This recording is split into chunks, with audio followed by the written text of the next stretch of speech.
y la pirosis también de zonas agrícolas, generalmente Puno, Cusco, que les digan a ustedes, si ese paciente viene de Puno, de Cusco, de Arequipa, de una zona agrícola, ustedes piensen si tiene algún problema parecido que pueda tratarse de una de estas parasitosis. ¿Ya?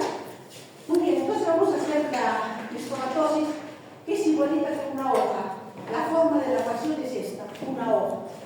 Y es un parásito que tiene 3 centímetros.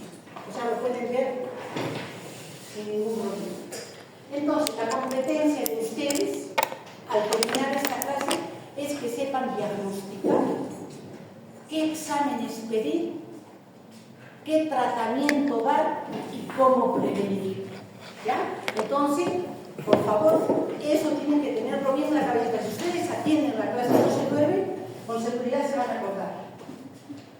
Vamos a empezar con un caso clínico. Acá le doy la bienvenida y vamos a ver que este paciente es un paciente de 42 años. ¿Ya? 42 años, agricultor de Cajamarca. También Cajamarca es zona endémica de fasciolasia. ¿Ya? Zona endémica de fasciolasia, o para que no se les haga bolas, de estomatosis.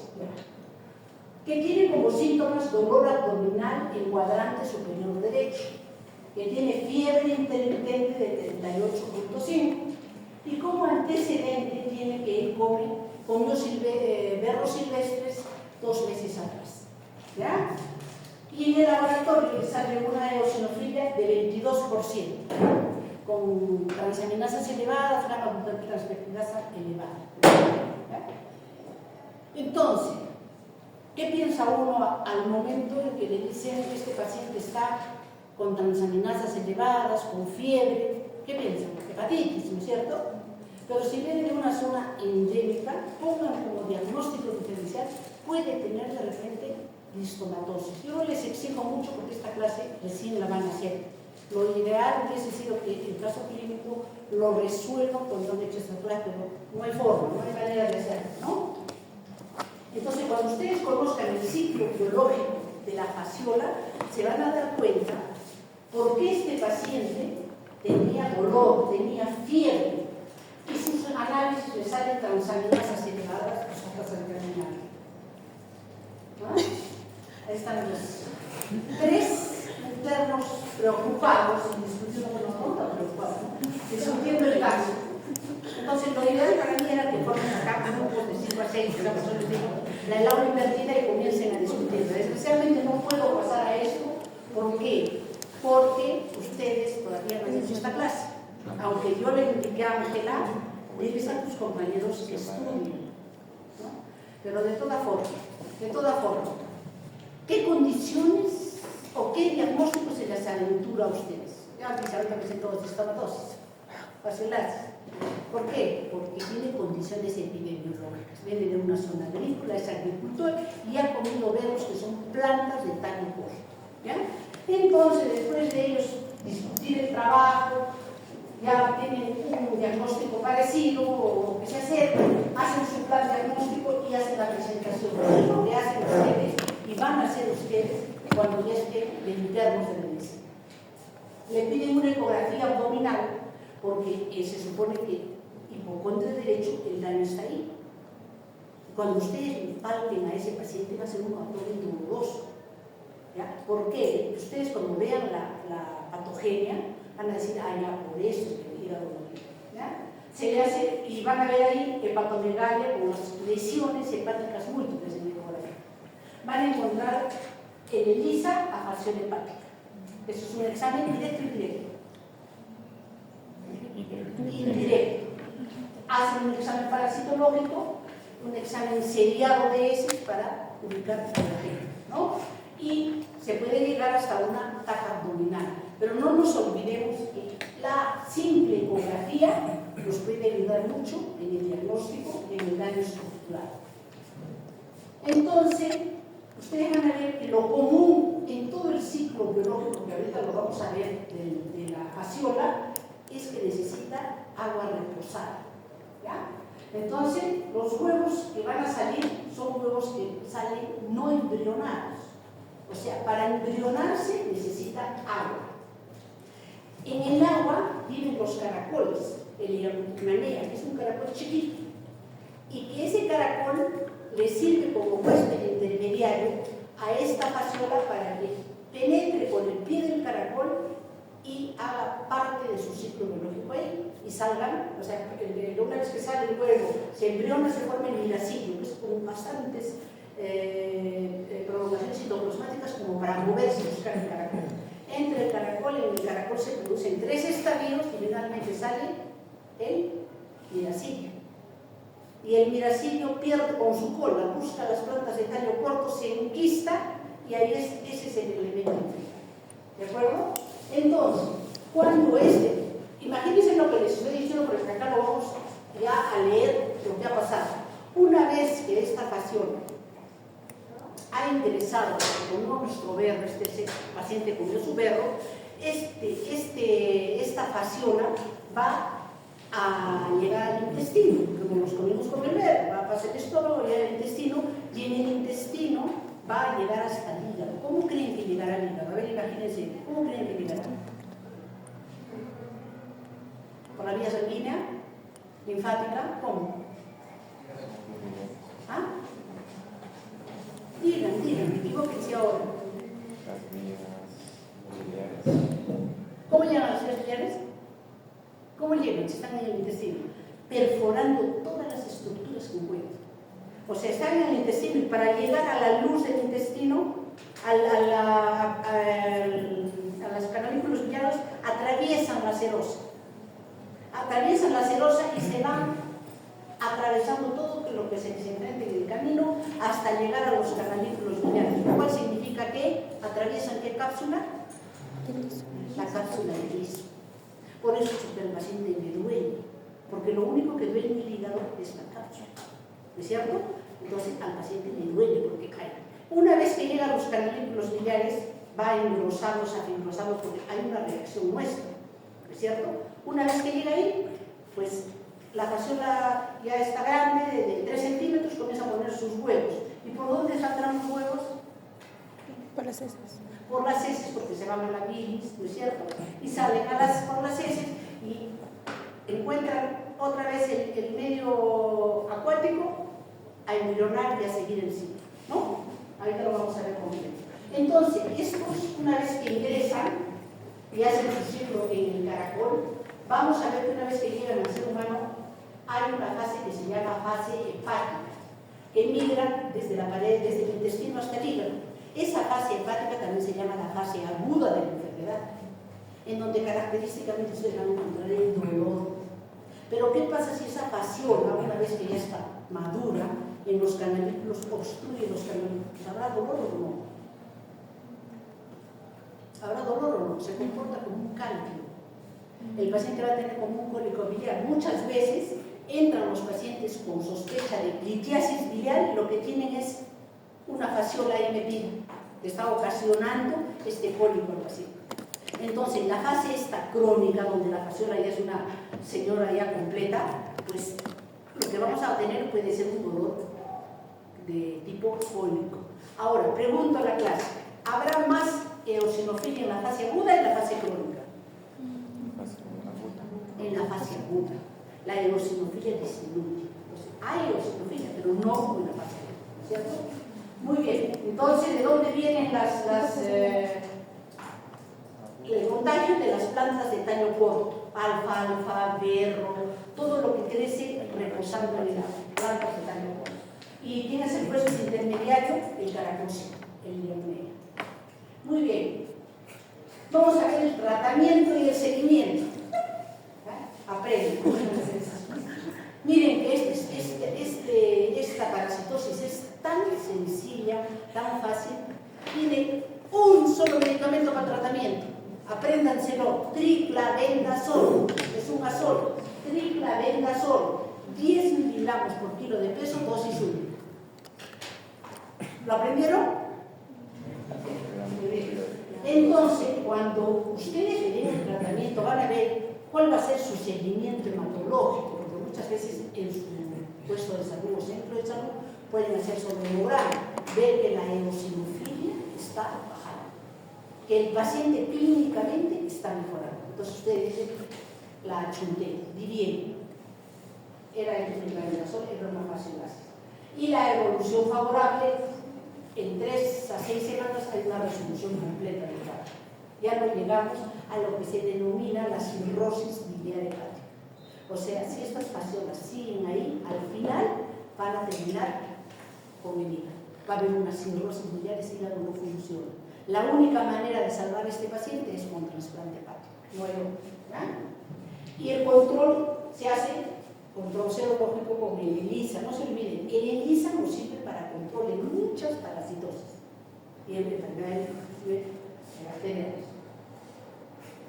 Bueno, esto es lo que yo pretendía, como les digo, los mexicanos. No se puede hacer clase que se llama clase invertida porque sería cambiar el mecanismo de las clases que estamos haciendo. Pero se supone que ustedes, ya sabiendo todo esto, no, Ángela, mira que esto es tú. Se puede aprender a hacer, por ejemplo, que ya una vez ustedes configurar, diagnosticar, ya tienen el conocimiento para poder diagnosticar, entonces comienzan a aprender qué es la enfermedad por problemas. ¿Qué tienen? Tiene un cuadro estético, tiene un cuadro de dolor abdominal, tiene un cuadro de eosinofilia, entonces todo eso me está configurando que es una distomatosis. Viene de Cajamarca, come plantas de tallo corto, entonces ahí yo puedo hacer un enfoque diagnóstico. ¿Condiciones epidemiológicas tiene? Sí. ¿Cuáles son? Agricultor, comió planta de talla corta, que es el mecanismo de transmisión, grado de instrucción, no sabe bien de esta enfermedad, la comió, hay agua en posada donde vive. ¿Y cómo a usted se les ocurre que podríamos eliminar el agua en posada en la agricultura? ¿Cómo creen? A ver, díganlo, suelten nomás. ¿Cómo disminuyo? Dejo de regar, que se sequen las cosechas. Eso lo ideó un ingeniero y dijo: el riego por aspersión no en posada. Entonces, el riego por aspersión fue la estrategia sanitaria más grande que se hizo para la distomatosis. Pero a pesar de ello, ojo, pestaña y oreja, en zonas altoandinas el riego viene de ojos de pupio, ojonales, entonces todavía ahí se conserva la agricultura antigua, pues todavía hay la posibilidad de que haya estos parasitosis. Ya les dije que el seguimiento del paciente es básicamente con ¿qué examen? ELISA. ELISA, muy bien. Y el tratamiento es con triclormetazol. Y acá pone este hecho. Hay una página de epidemiología del Perú en donde se ve que no solo en Perú, en Ecuador, en Bolivia, se ha visto mucha resistencia, se ha empezado a ver resistencia al triclormetazol. ¿Por qué? Porque se ha estado administrando dosis incompletas. Y eso sí nos tiene que hacer el tratamiento, esa resistencia y este parásito, porque es al único fármaco que le tiene, el biotiomol también se usa, pero es al único fármaco que le tiene una alta sensibilidad. Entonces, en tratar nosotros tenemos que saber cuánto es este chico, cuánto pesa, cuánto tengo que dar. Porque si nosotros nos aventuramos a darle menor dosis, ya estamos creando resistencia. Miren, hasta estos parásitos tienen resistencia. Y de hecho, cuando ustedes estén haciendo sus estudios, tienen que dar estas clases que yo les doy, pero al entendimiento de la población, qué enfermedades hay, cómo la pueden prevenir, tienen que reunir a su gente y explicarles. Miren, esta enfermedad y esto va a matar tus animalitos, va a matar puede enfermar a tus familias.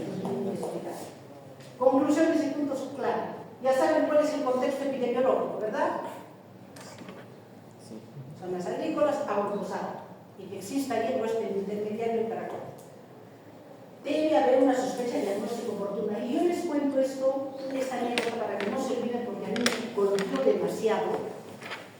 Yo era, cuando entré después de ser residente, ser asistente, lo hice con una autoridad en infectología, el doctor Sotomayor. Él era una autoridad en infectología, era lo máximo. O sea, para mí era aprender de él un montón, porque primero hice medicina interna. Entonces, cuando hice con el doctor, nos apareció una paciente más o menos delgada, pero no mucho, con fiebre que no seguía. Fiebre que no seguía, y le hemos hecho todos los exámenes, transaminasas altas, todo. Y hasta se nos ocurrió al doctor Noemí que podría ser estomatosis. Le hicimos el examen para estomatosis, pero fíjense, por eso le digo, hay que tener a veces dilucidar bien. Ya, para estomatosis negativo. ¿Qué nos iba a salir positivo si la paciente está en fase aguda? ¿Entienden? No nos salió positivo y nosotros descartamos la fasciolasis. La paciente siguió mal, entonces se la llevaron al INCA, al Loaiza. En el Loaiza le hicieron punción de médula ósea, todo, porque la fiebre no seguía.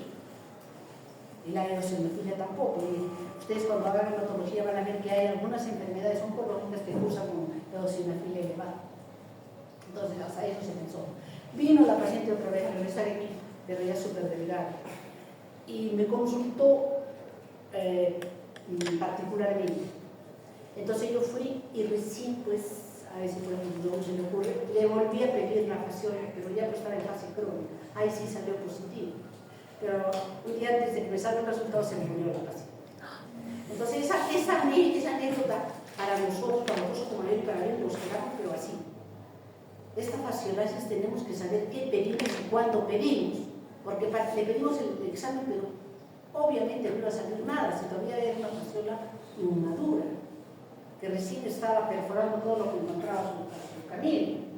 Por eso hay que hacer una, por ejemplo, en conclusión, una correlación clínico-inmunológica, ver las diferentes manifestaciones que tiene la paciente en el estadio agudo y en el estadio crónico, y ver los criterios de curación. O sea, no solamente me conformo con el ELISA, sino también ecográficamente ver que definitivamente las lesiones hepáticas están resolviéndose, ¿no? Bueno, eso es lo que ustedes van a hacer. Van a tratar de volver a leer de fasciolasis, lean, amplíen, de repente hay algún nuevo fármaco, no lo sé. Esto es lo que yo les enseño de lo que tengo hasta la fecha, porque esta está actualizada. Más o menos se calcula que hay 17 millones de personas y 51 países en el mundo que tienen fasciolasis. En el Perú, ¿qué zonas ustedes tienen que ponerse en alerta si encuentran pacientes con esto? Arequipa, Cajamarca, Cusco, Junín, Puno, son zonas agrícolas. Entonces, si el paciente viniese con esa sintomatología y de procedencia de allí, comiencen a pensar en fasciolasis. Nosotros denominamos zona hipoendémica cuando se les hace examen de heces a los pacientes y menos de uno de la gente tiene, que se llama parásito.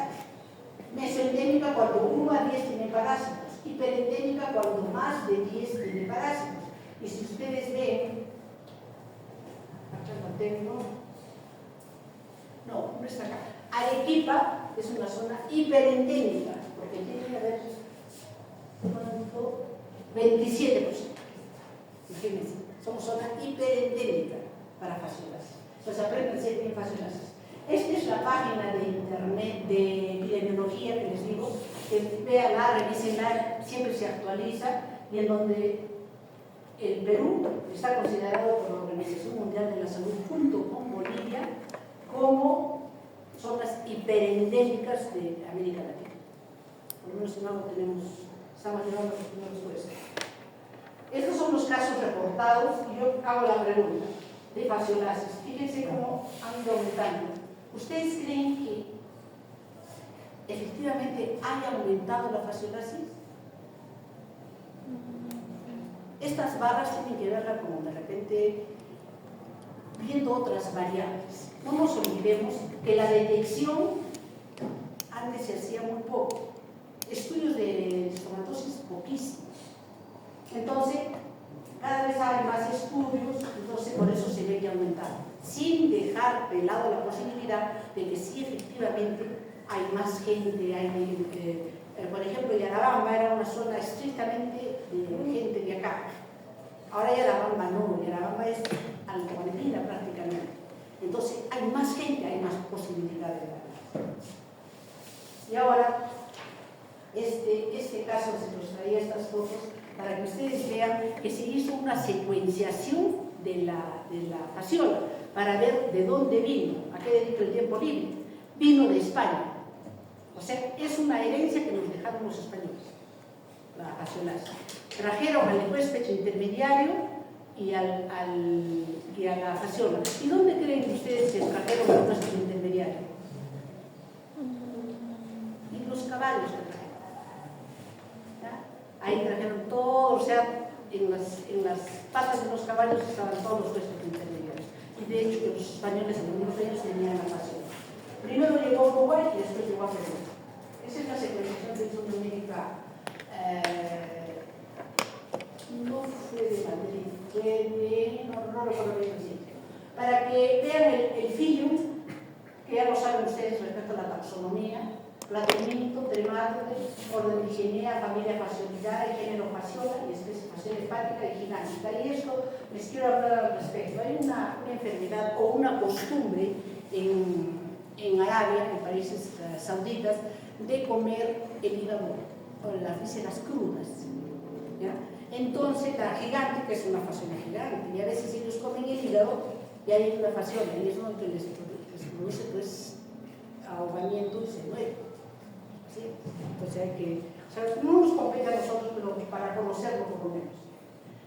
Un dato importante es que en los meses de abril, de mayo y de julio, la fasciola puede llegar a poner hasta 20.000 huevos. Pone más huevos mientras más joven es el paciente. O sea, de alguna manera tiene respeto a los viejos. Y este es el ciclo biológico que yo les expliqué. ¿Ya? Ahora, empezamos acá. Él tiene fasciola hepática en su hígado. Esas fasciolas maduran y a través de la bilis salen por las heces al medio ambiente. Estos huevos son no embrionados. Estos huevos no embrionados van a embrionar y se va a volver el piracillo. El piracillo, que también necesita agua, va a buscar, miren, las múltiples cromatográficas, va a buscar al caracol, que es un caracol chiquito, perfora el pie y dentro del caracol se producen estos tres estadios: esporoquiste, red y cercaria. La cercaria tiene un flagelo que le permite movilizarse y buscar una planta de tallo corto. Se enquista en la planta de tallo corto, se la come el ser humano y pasa todo el cerebro. Entonces, pregunta, ¿cómo se llama el elemento infectante? Cercaria. Metacercaria. Metacercaria. La cercaria es la que tiene la colita, ¿ya? Y metacercaria es la que se enquista en las plantas. Otra pregunta que se les hace: ¿el huevo es embrionado o no embrionado? No El huevo no es embrionado. embrionado. ¿No? Acuérdense, porque en la hidatidosis el huevo que sale es embrionado. Ya a veces se confunde. ¿Hay alguna duda en el ciclo biológico? ¿No? Asumo que no, porque nadie pregunta ni nadie dice nada. Entonces, dentro de las fases del ciclo biológico se han diferenciado 4 fases, y simplemente es donde está la fasciola. La fase de embriogonia, que es que desde que sale el huevo hasta que se forma el piracillo, embriogonia. La fase de parteноgonia, todo lo que pasa dentro del hueso. La fase de la cistogonia, desde que sale hasta que se enquista. Y la fase de la maritogonia, todo lo que pasa dentro del ser humano. Partenogonia es dentro del caracol, acaba de equivocarme. Partenogonia es dentro del caracol. Y la maritogonia, acuérdense todo lo que pasa en el ser humano. ¿Ya? En el hueso. No solo el ser humano. El mecanismo de infección, simplemente recordarles, ojalá que se acuerden, porque es que se pueden. Metacercaria, por comer plantas de tallo corto, alfalfa, hierbabuena, perejil, berro, o tomar agua contaminada. Esa es la función que se les presenta. Estas son fotografías electrónicas de las diferentes fases de la función hepática: huevos, piracillos, esporoquiste, arteria, cercaria, y este es el elemento infectante, la metacercaria. ¿Cuál es el elemento común en todas las fases de la fasciolasis?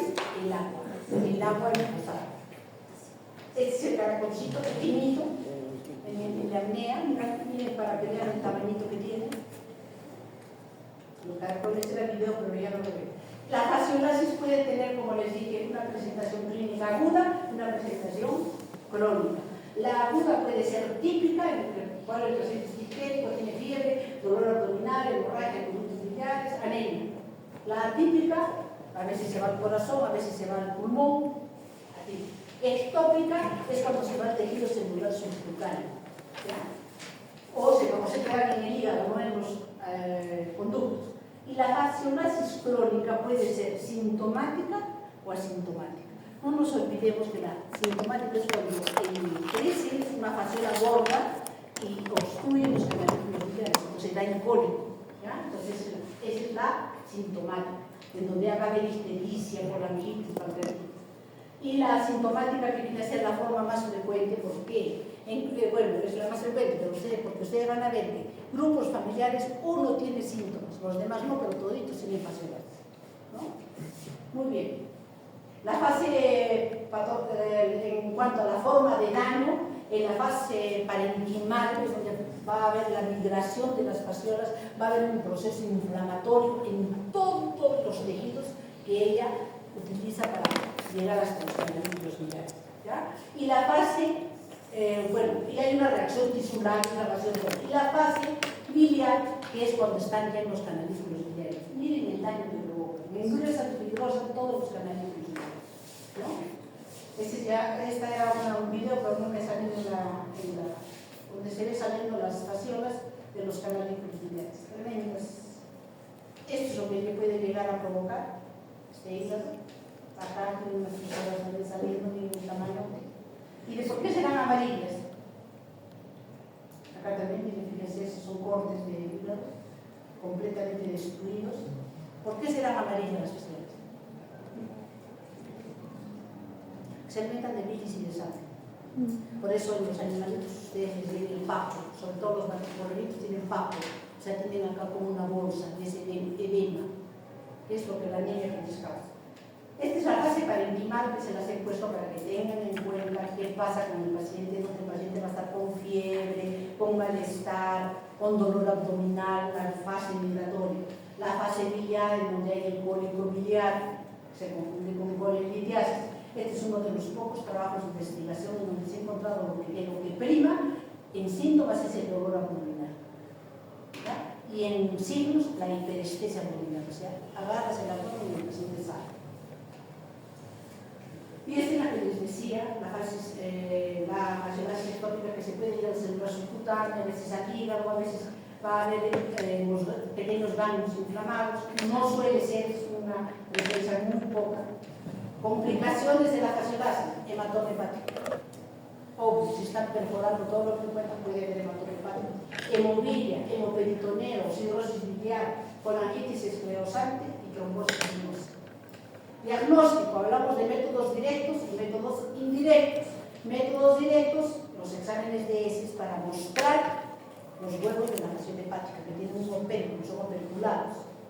Y este fácil es tanto para método directo como para método indirecto.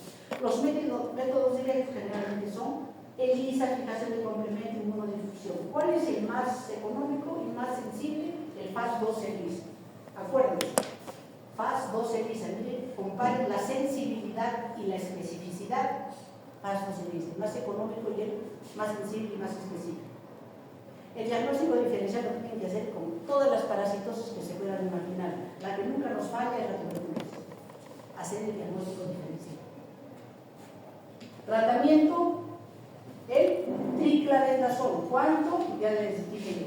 Una sola dosis, los comprimidos vienen de 250 a 10 miligramos por kilo. Vitiolol para niños. Vacuna, no hay vacunas. Prevención. Si yo tengo un agente que se vale de un caracol, de un puesto intermediario y necesita buen posar, entonces lo ideal es quitar estos factores. Edificar todo el alfalfa, el material que guardan para alimentar tiene que estar siempre bajo vigilancia tanto del sistema de agricultura como del mismo agricultor para que no vaya a estar contaminado. ¿Entienden? Hay que eliminar a los caracoles y se les elimina con cobre. Hay que tratar de evitar el agua emposada, y ahí tenemos, y las plantas de tallo corto, saben si esas son desenténicas, no las coman perfectamente. No fertilizar los cultivos porque hay esta costumbre de las frutas, todo con excremento de animales, no, ni humanos, ni animales. Entonces, acá les traigo estas fotos, que es donde vivía nuestro paciente, y por eso hizo las recetas.